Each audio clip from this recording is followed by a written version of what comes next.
সিরাজদি খানে বর্ণাঢ্য আয়োজনে ও ব্যাপক উৎসাহ উদ্দীপনার মধ্য দিয়ে মহান বিজয় দিবস উদযাপন করা হয়। উপজেলা প্রশাসনের আয়োজনে সোমবার প্রথম প্রহরে প্রত্যুষে ৩১ মার্চ প্রবর্তনীর মাধ্যমে দিবসের আনুষ্ঠানিকতা শুরু করেন, পরে উপজেলা শহীদ মিনারে পুষ্পস্তবক অর্পণ করেন। এতে উপজেলা প্রশাসন, সিরাজদি খান থানা প্রশাসন, অফিসার্স ক্লাব, মুক্তিযোদ্ধা সংসদ, ফায়ার সার্ভিস, আনসার, বৈষম্যবিরোধী ছাত্র আন্দোলন, সিরাজদি খান প্রেস ক্লাব, উপজেলা বিএনপি ও অঙ্গ সংগঠন, জিকুট ফাউন্ডেশন, মুন্সিগঞ্জ বিক্রমপুর লেখক ফোরাম, টাচিং সোলস ইন্টারন্যাশনাল, বিভিন্ন স্কুল কলেজসহ সর্বস্তরের মানুষ স্মৃতিসৌধে ফুল দিয়ে শহীদদের প্রতি শ্রদ্ধা নিবেদন করেন।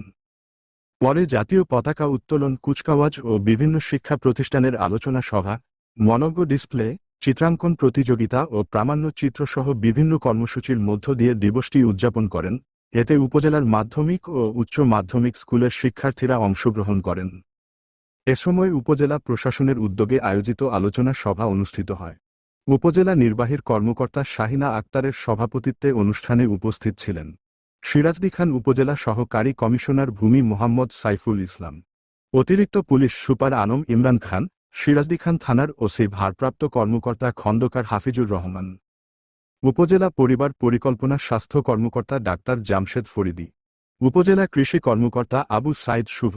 সিরাজদি খান উপজেলা বিএনপি সাধারণ সম্পাদক এম হায়দার আলী, বিএনপি দপ্তর সম্পাদক ওহিদুল ইসলাম ওহিদ, বিএনপি যুগ্ম সাধারণ সম্পাদক মোহাম্মদ আতাউর রহমান, উপজেলা যুবদলের আহ্বায়ক ইয়াছিন সুমন, সদস্য সচিব শাহাদাত শিকদার, উপজেলা স্বেচ্ছাসেবক দলের আহ্বায়ক আজিজুল ইসলাম, উপজেলা ছাত্র দলের সভাপতি শাফকাত হোসেন রকি, প্রথম যুগ্ম সম্পাদক শাহরিয়ার শুভ,